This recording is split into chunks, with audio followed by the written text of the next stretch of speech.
one drama after another. And what you see is the problem with the government in Israel. Here is Netanyahu, the acting prime minister. There has been no real government in Israel for 12 months at least or more. They've had 4 elections now. It looks as if they may have to have a 5th. And it's an ideal time for the enemies of Israel to make an incursion into Israel and create trouble.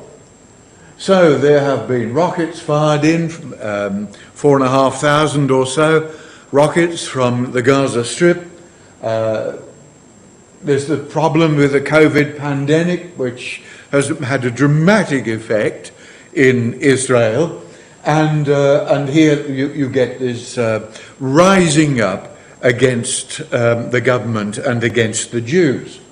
Now, that might be difficult to read there, so I've put it down the bottom here. In the shadow of political disaster, riots have broken out in Jerusalem, and Hamas is exploiting the situation to resume rocket fire. Well, they didn't half resume rocket fire. But look, Israel, signs and wonders in politics. Here is an Israeli soldier looking over the hills. I presume that's the Dead Sea, given the barren nature of the land there. Again, you may not be able to read that, so I've reproduced it here. Why do we look at the Bible miracles as supernatural events, yet overlook the miracles before our very eyes? The world is full of miracles, it is. What about the state of Israel? 73 years old this month. Now that is an incredible miracle. That is something that is absolutely remarkable. No other people in the world have been able to go back to their ancient land and set up a state. Israel is totally unique in this. They have recovered the Hebrew language, which was a dead language. So we're living in really remarkable times. But the problem is, it sort of brushes off and we don't realise a miracle when we see one. But we've got to come to face with this, that it is absolutely extraordinary what is happening in the land of Israel. So how did it come about? Well, here is Jeremiah 31. Hear the word of Yahweh, O ye nations, and declare it in the isles afar off, and say, he that scattered Israel will gather him, and keep him as a shepherd doth his flock. Now, here we are. Now, we've got these here, 70 years, because this camp was done in 2018. And you'll notice a couple of them here are still wearing the clothes that they had in the concentration camps in Europe. This is the ship, the Exodus, which the British destroyers rammed and caused a few of the passengers to be killed and others to be injured because they were trying to run and get these survivors of the Holocaust into Israel. And a shame on Britain for it.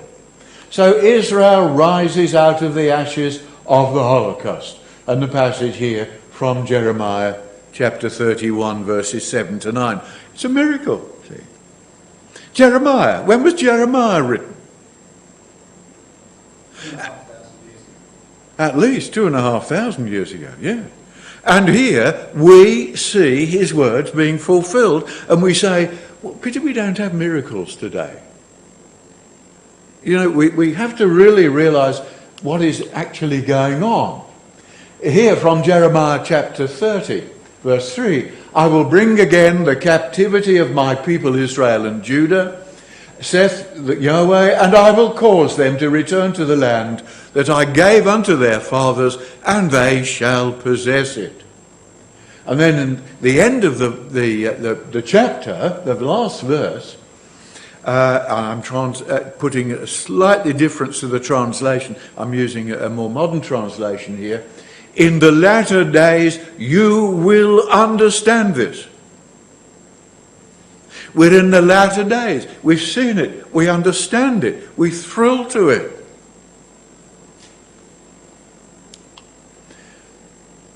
The prophecy in Isaiah 35 is that the desert shall blossom as the rose. Well, that's when the Lord shall come. But even so, the Jews in the land have made an incredible change to a barren wilderness. Look at it. Blossom as the rose. You can see how things are moving ahead with remarkable fulfillment. And those who've been to the land know today that Israel is beautiful. But the writers 100 years ago didn't say it was beautiful. They said it was a barren and waste, and there was hardly anyone there. It's the Jews that have made the difference with the blessing of God. We've got used to it, I suppose. So we lose the impact that it should have upon us. Now, we've just read Psalm 83, and as Ralph said to me, I've heard you on Psalm 83 before, which you probably have. But you see, this is a passage which is, again, starting to be fulfilled before our eyes. Lo, thine enemies make a tumult. They that hate thee lift up the head. They have said, come and let us cut them off from being a nation. They not only want to drive Israel into the sea, they want to kill every last one of them, that the name of Israel may be no more in remembrance. So they've blotted it off the maps. For they have consulted together with one consent their confederate against thee, who said, let us take to ourselves the houses of God in possession. Now that Israel have done something with the land, the Arabs want it, don't they? And it's happening, you see. Now, I haven't mentioned there the passage which shows the nations which are going to confederate and invade Israel. But the map gives you the idea. Here's the kingdom of Israel. There is the Gaza Strip. It was once Philistine. Edom, Moab, Ammon, the country of Jordan, Syria here. And these are the territories ringing Lebanon here, ringing Israel, which are their enemies, which are actually identified from the names given in Psalm 83, invading Israel. So the problem is Israel is surrounded by enemies who hate her and expect to kill every Israeli. This is a report from Israel Chaim, 26th of April. Hamas rejects ceasefire offer, threatens major conflict over Jerusalem. Well, they've just had the conflict now. Things are moving. So, this is something that Israel have been preparing for. They're quoting Psalm 83. Did you know that? They're also quoting Ezekiel 38. Did you know that? And they see it very likely that those passages are about to be fulfilled. And the IDF, the Israeli Defense Forces, are preparing for that scenario. IDF conducts major military exercise on the Golan Heights as tensions with Syria and Lebanon escalate. This was a 17-week training session from November. The manoeuvres were conducted in the Golan Heights amid increased concerns of an attack by Hezbollah in Lebanon or other Iran-backed militias. In Psalm 83, Iran is not mentioned as taking part. But there is no doubt that Iran is fomenting the trouble and putting the money and the weapons in ready for them to the Arabs to invade Israel. Here's another one. New report highlights potential devastating attack from Syria, Lebanon and Iraq on Israel. I think there's still some in the Brotherhood saying Psalm 83 won't be fulfilled, even while we watch it happening. So, the coming Mideast war and how to stop it. That's from the National Post in Canada. The world sees it coming.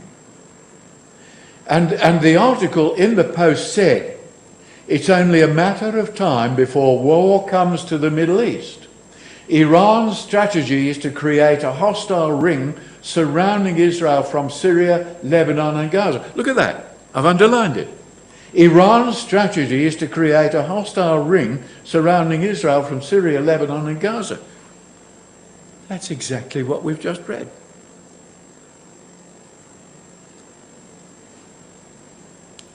Oh, sorry. Back we go.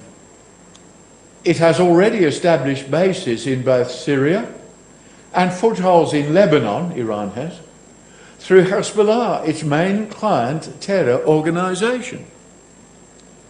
They're doing it on Iran's behalf. But Iran will come in Ezekiel 38 with Russia. So Biden is now the president in America. And this article said, the headline, Biden caves to Iran. Israel promises direct action.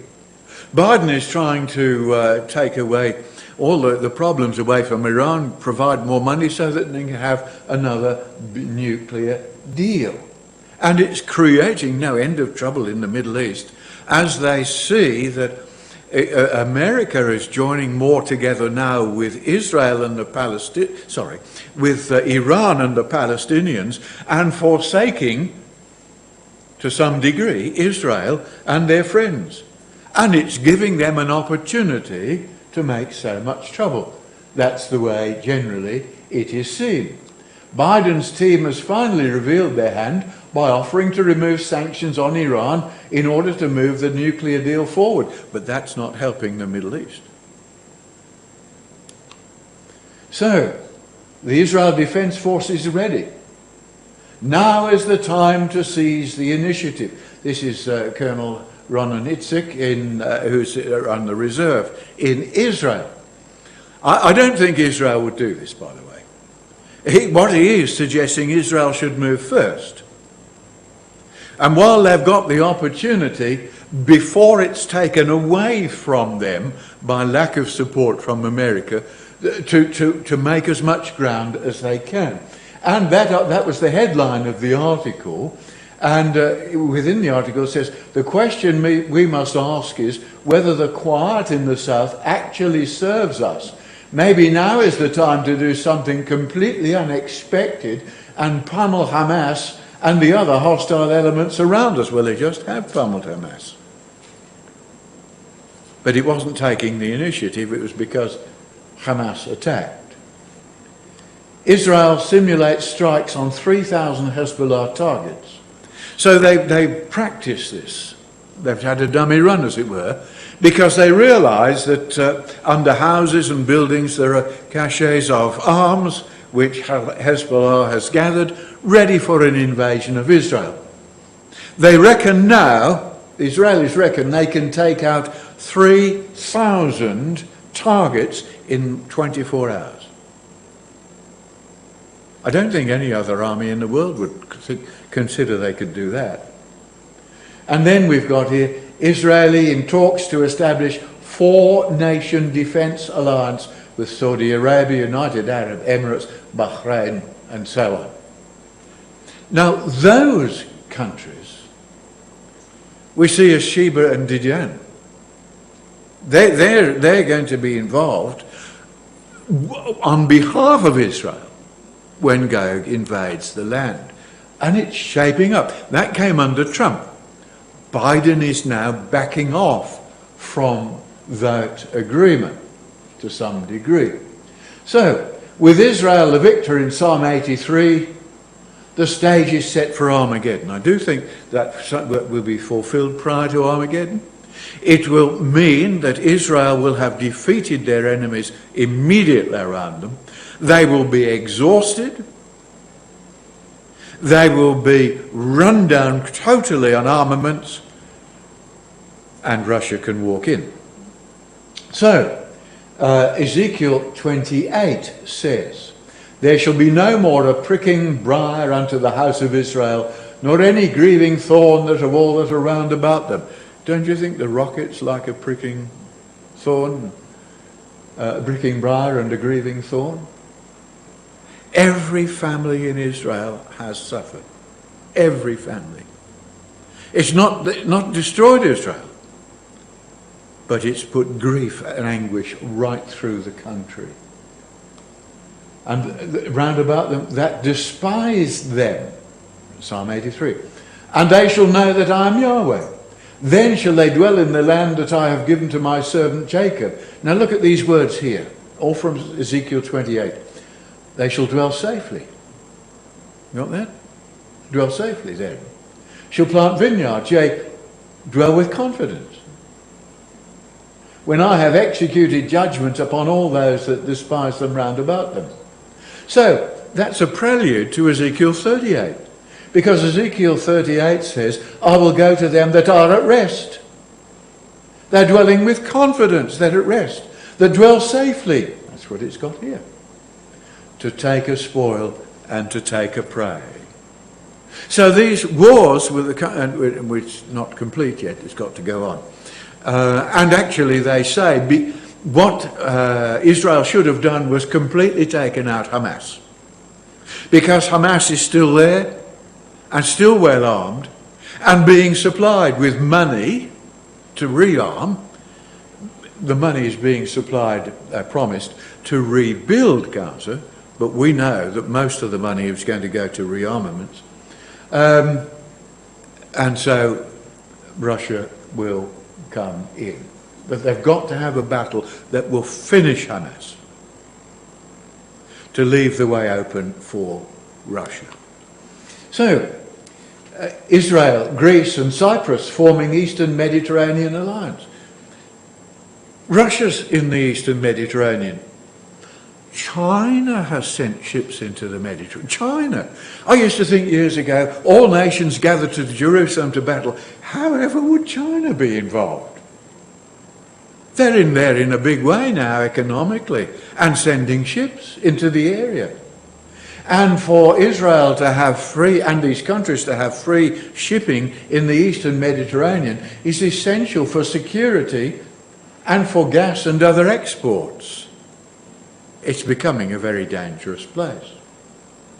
Now, this is another one. A new Middle East is truly emerging. And those words are put here. And the only losers are a corrupt Palestinian leadership clinging to the failed policies of the past. The recent Hamas-Israeli battle, that's the one we've just seen, I've had to add this to the slide, paid for by Iran, which it was a failed attempt to reverse the trend. Actually, it is thought that it was a trial of the Iranian rockets.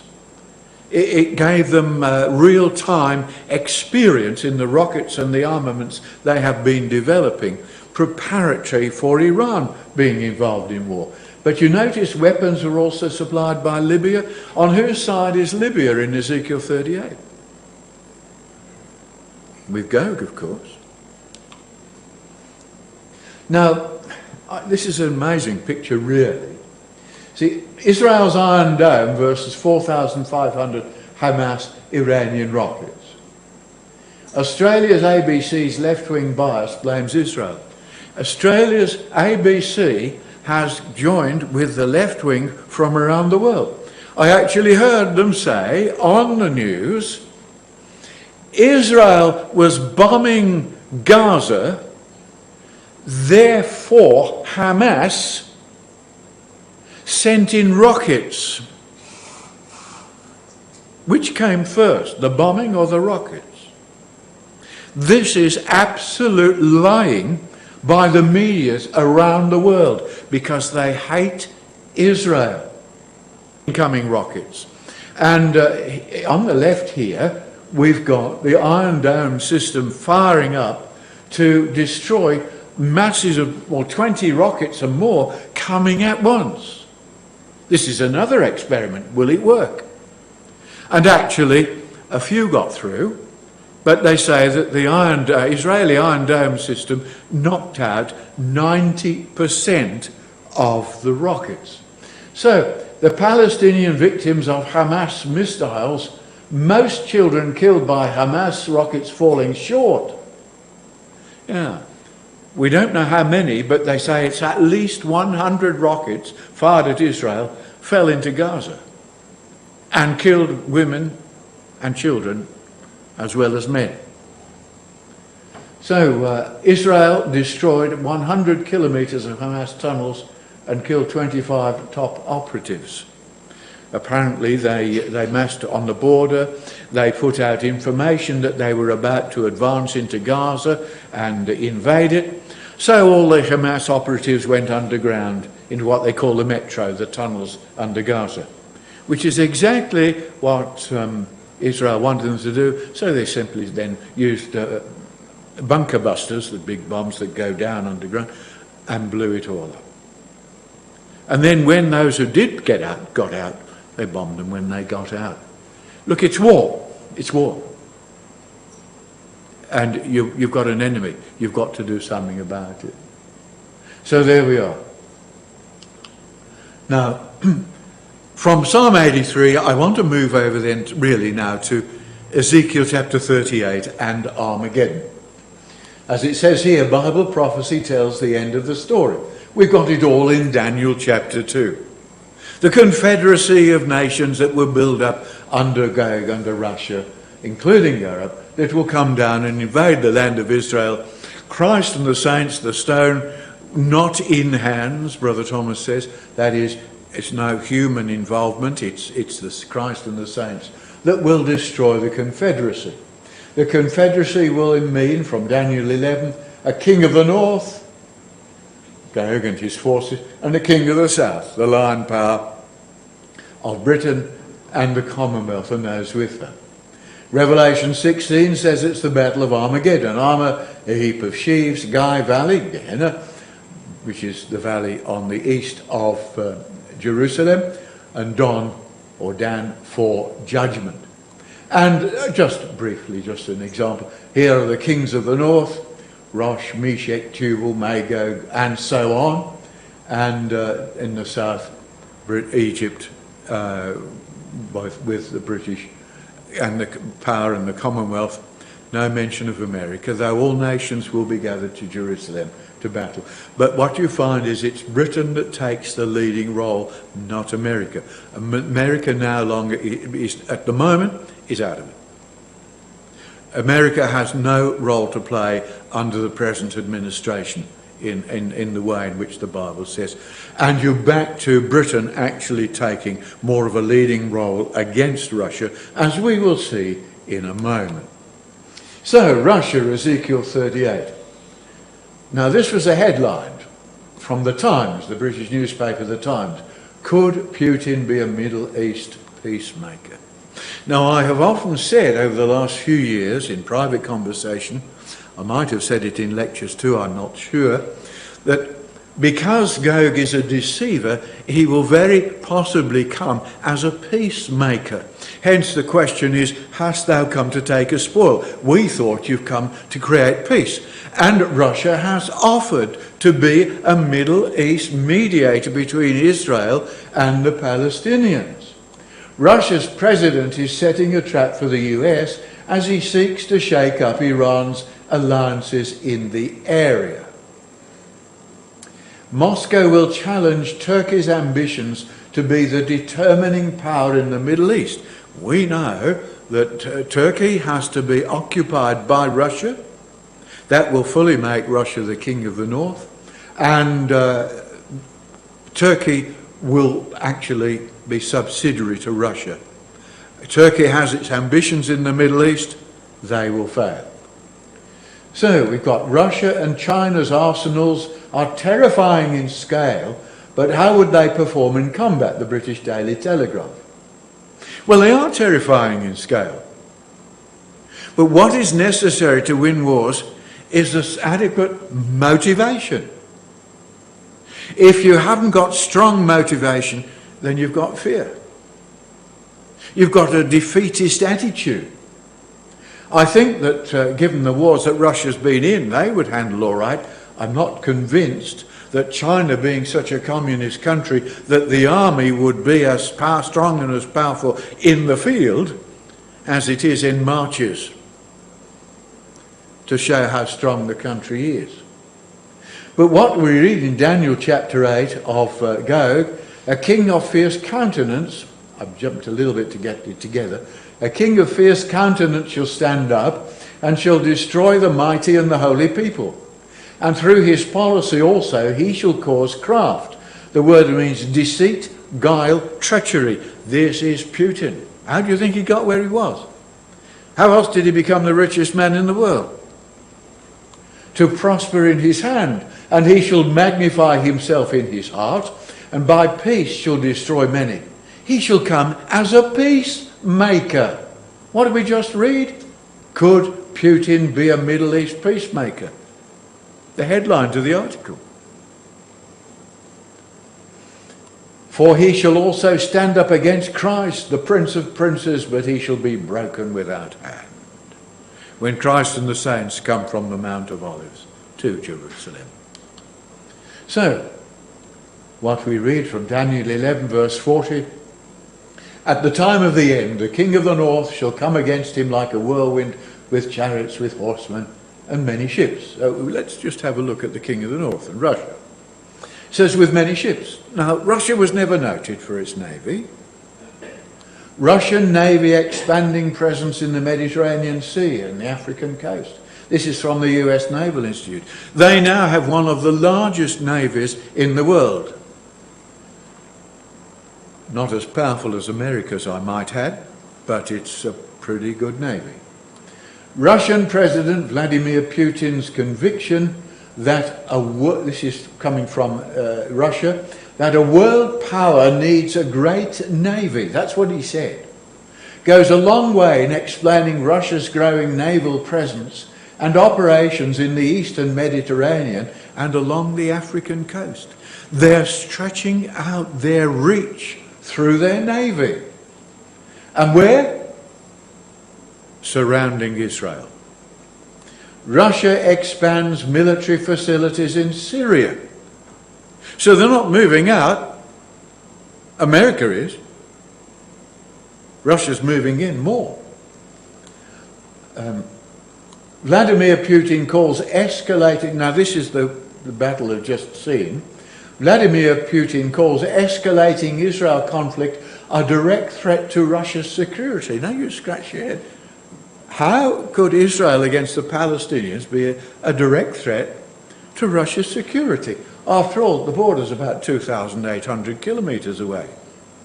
That should give them a measure of safety from Israel, shouldn't it?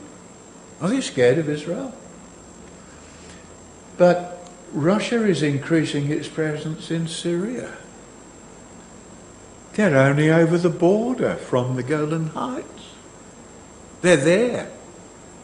Putin told Netanyahu, this is during this, on 19th of May, during this recent skirmishing, Russia would declare war on Israel amid Palestine row. That was the threat. Russia could declare war on Israel amid the Palestine row. We know all about this, don't we? We've talked about it for years. Who says miracles don't happen today? I think it's amazing. Russia and China, a budding alliance in the Mediterranean. Yeah, China's there. Ships too. Nuclear war with Russia or China now a very real possibility, warns US Admiral.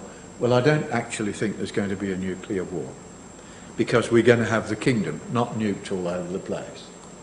Russia and Iran signed an intelligence pact. They're together in Ezekiel 38, aren't they? A bleak future awaits the Middle East during Biden's term. That was the headline.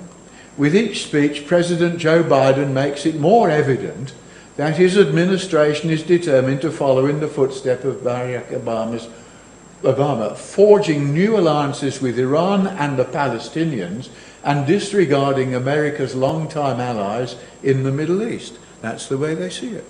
That's the way it looks. But Brother Thomas always said that America was not one of the young lions. She's not.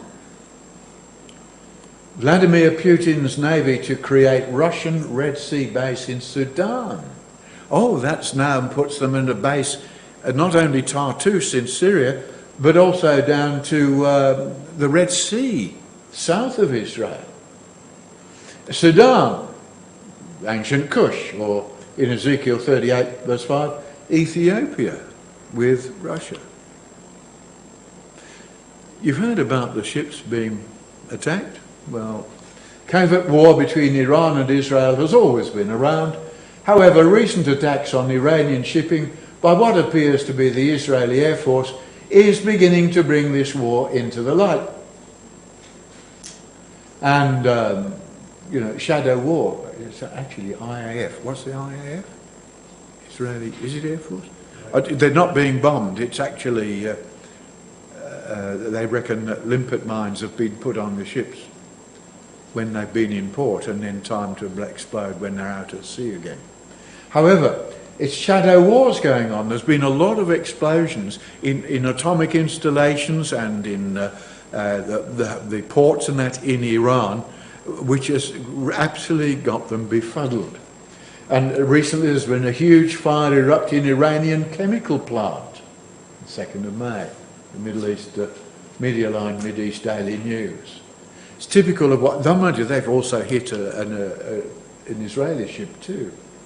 They are testing nuclear-capable missiles, Israeli ambassador reveals. China, obviously I know it's a contrast, but I've got to put it somewhere. China weaponises COVID and uses it to rule the world. Well, we know the economic power, the clout that China has, and how they're putting immense pressure on Australia. They want Australia to stop developing the forces. In fact, they want Australia to run down their forces. They've got submarines off Australia, and the Australian Navy is keeping them off. So they're putting pressure on Australia, so they've got freedom of navigation round Australian shores. I didn't put the article up that says that, but it's there. Okay. Now, what about Europe? Europe's going to be involved with Russia and Ezekiel 38 too. Well, there's a number of things here. This flawed decision turns the International Criminal Court itself into just one more Israel basher, because they want to take Israelis to the criminal court for war crimes, you see. But the whole case was written up by the Palestinians, and it's been taken on simply by the court. Now, what we need to know about the International Criminal Court is there is no international law. They cannot refer to statute books on law. There aren't any. The ICC makes up its own rules as it goes along. What kind of court's that? Evidence reveals the ICC colluded with the Palestinian Authority against Israel in war crimes investigation. So it's all a charade once again to bash Israel. Now here's the World Health Organization. I like the carpet, do you? Wouldn't mind a bit of that at home. But waste time and resources on condemnation of Israel. Wait a minute, World Health Organization. Why are they condemning Israel? The biggest global news story of 2020 has been, without a doubt, the once-in-a-century pandemic that has killed more than 1.38 million people and resulted in almost 60 million confirmed cases so far. If there has been a greater challenge facing the World Health Organization in the 73 years of its existence, it's difficult to imagine what could be. You'd think they'd be dealing with it, wouldn't you? No. Condemning Israel comes first. You see how anti-Semitism, Jeremiah 30 says, all thy lovers have forgotten thee. They've turned into hatred.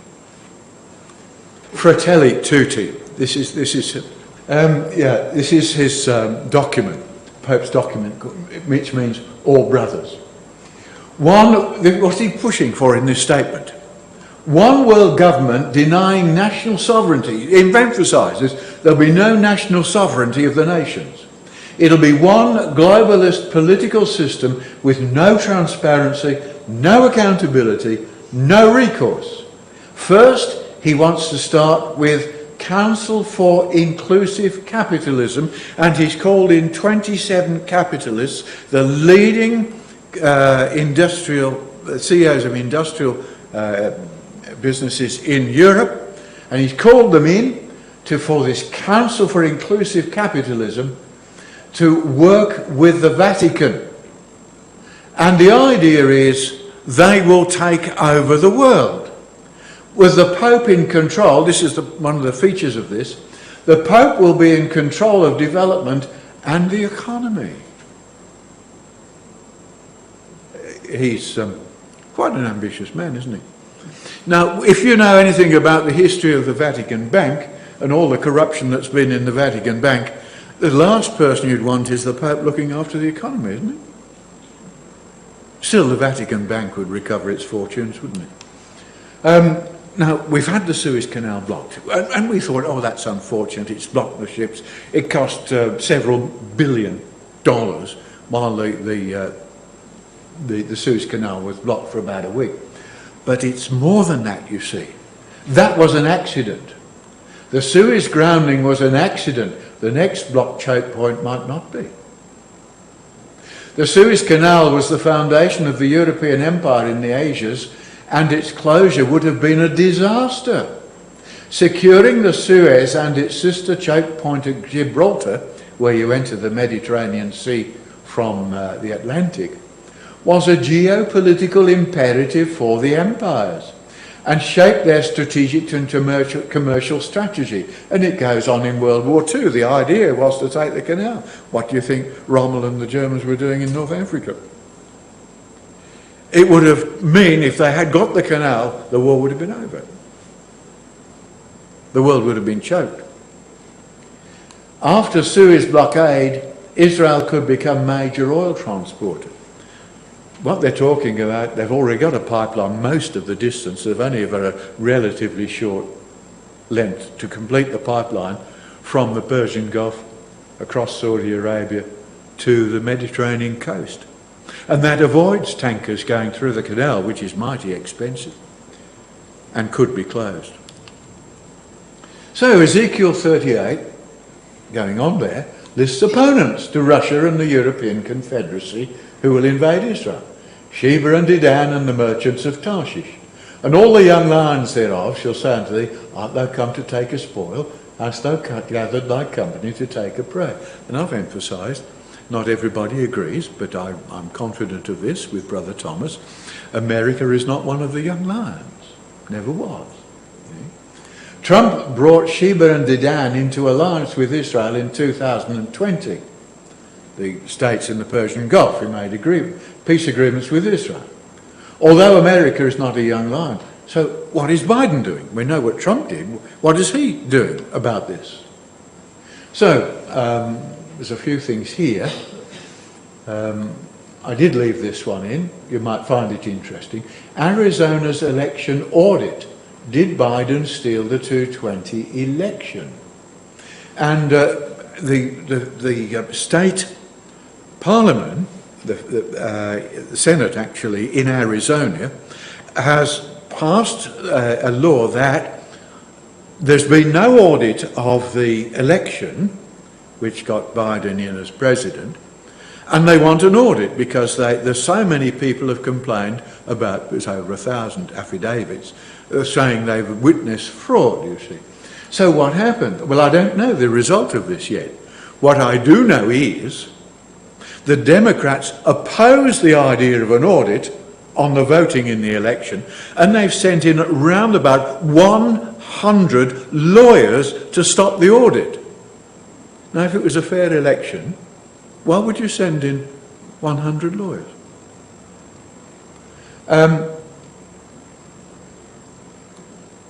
600,000 ballots were found counting in Pennsylvania when the count for Trump was way ahead. And all of a sudden the 600,000 ballots were brought in with 570,000 going to Biden and 3,200 going for President Trump, and that's impossible. Now, in saying that, it's not that I really want to emphasise, it's the point that comes out of it.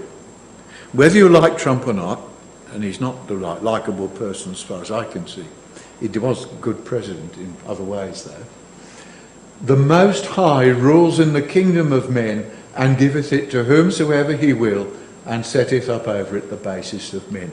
Therefore, irrespective, it is God who sees that man in that position to accomplish at this stage what God intends to come about.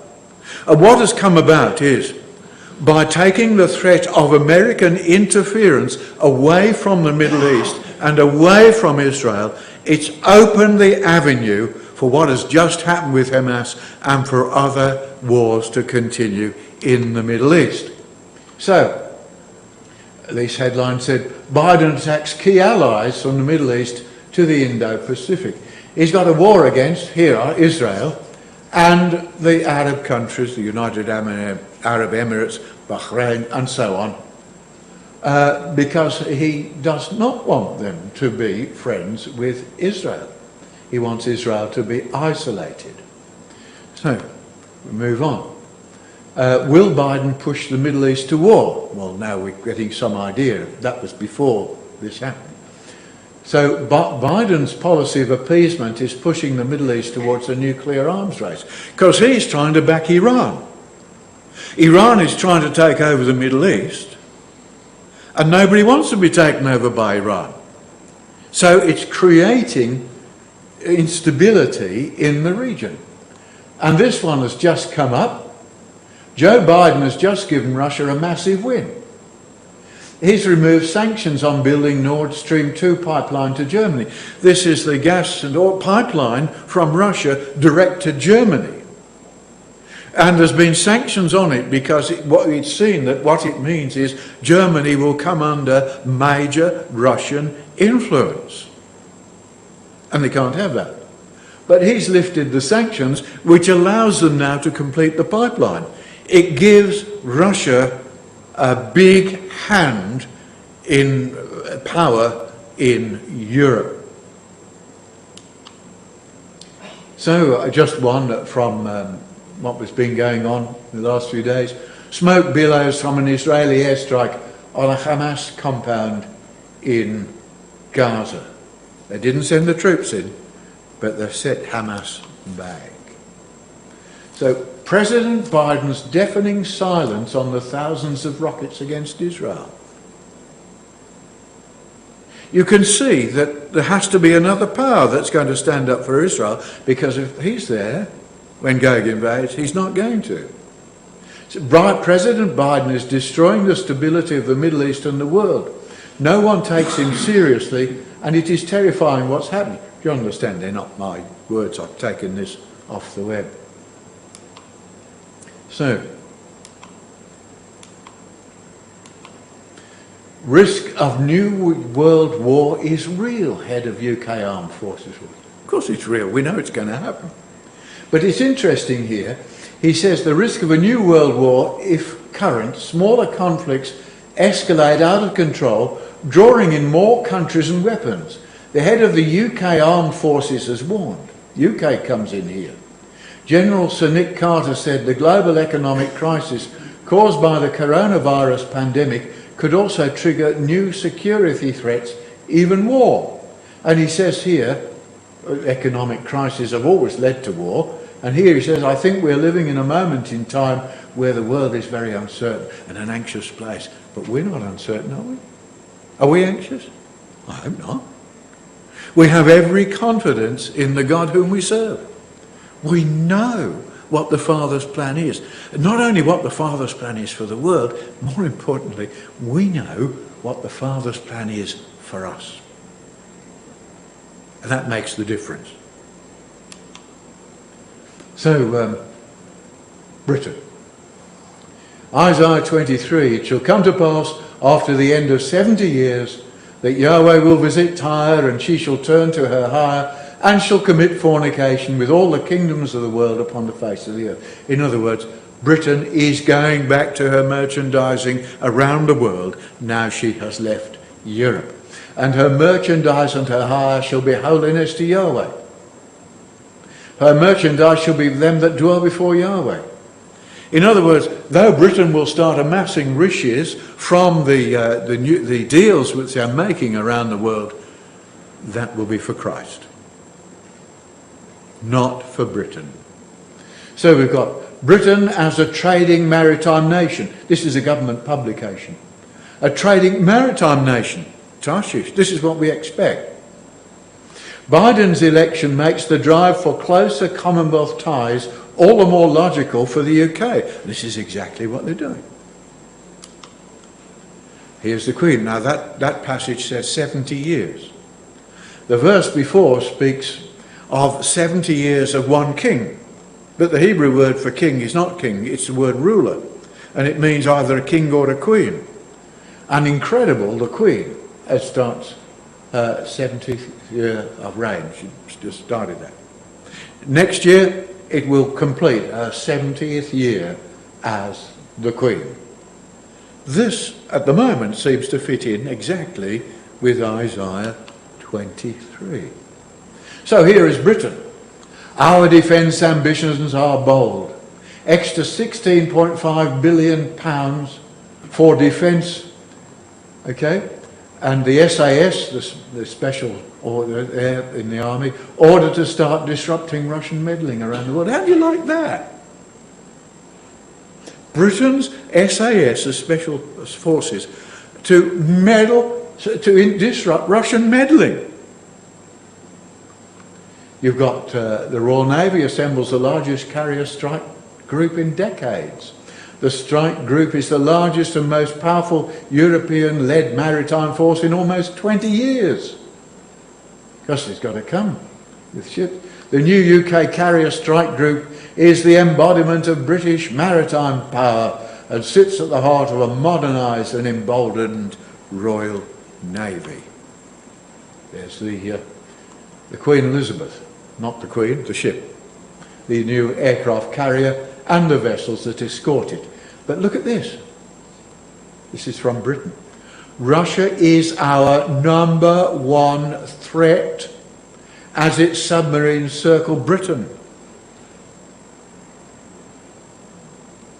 Who's going to say, hast thou come to take a spoil, to take a prey? You can see that there's a lot of money being spoken about here. It's the trading agreements that Liz Truss as for the British government made with other countries. So the UK left just in time. The European Union unravels as Britain dodges huge £150 billion bill. Because they're so economically crushed, they've decided everybody's got to pay this sort of money. And Britain would have had a bill of £150 billion. So, Liz Truss, vows to tear down trade barriers. 77 trade agreements have now been signed, including with Australia. But I think it's about 79 now, round the world. Get ready for Britain's post-pandemic boom, the Daily Telegraph says. Post-pandemic boom. As they've been vaccinating and that's coming to an end, away it goes. Now this is the Times, the English newspaper. What do they quote? Drums of war beating warns Australia as China tension grows. I like that. See, the world's waking up. The question is, are we waking up? Now, what other worries have we got in the world at the present time? Well, global warming probably is the other big one. Well, not a single environmental prediction of the last 50 years has come true. Oh, by the way, I should mention, in the 1950s, the threat was not global warming, it was global cooling. They said we're going into a new ice age. So, you know, it just depends what side of the bed you got out of, I think. So nothing, you know, now by 2020, no, by the, yeah, 2020, 2000, like originally, they said the Maldives would be underwater with the rising sea levels. But in 2020, what are they doing? They're building holiday resorts on the beaches. Now, let's bring this to a close with some exhortation. The purpose of prayer is not to get us out of trouble. The purpose of trouble is to get us into prayer. And as we see this going on, and we realise the world is perplexed, there's no way out, we have every reason to be praying for our deliverance and thankfulness to God for what he's revealed to us in his word. I thought this was a great one. I had to put this one in. I got off the web from Israel. Make Israel great again. Israel is a spiritual force in the world. You probably can't read that, so I've written it here. With America and Europe in a cultural death spirit, one country instead is focused on survival, causing some observers to wonder whether we are about to witness a shift in global power from America to Israel. Israel is now a military superpower. No, I think that's exactly right. Not as this world understands it. Christ will do it. And we are, shortly, I think, to see a global shift in power to Israel, with the son of David sitting on the throne of David in Jerusalem. Melanie Phillips, you might have heard of her, a well-known commentator, said, might this become Israel's century? Incredible. Just a small country. Might this become Israel's century? So, brethren and sisters, our faith should not stand in the wisdom of man, but in the power of God. We've got that privilege. We've got that wonder. And so we have this promise. But unto you that fear my name, and we're looking at Israel here, but unto you that fear my name shall the Son of Righteousness arise with healing in his wings. Healing. Not a curse. We're called to healing following the judgment seat of Christ, to enter into the joy of our Lord. So we think, brethren, as we go through this, it's not a matter of trouble for us. It's a matter of lifting up our heads and rejoicing. Thank you.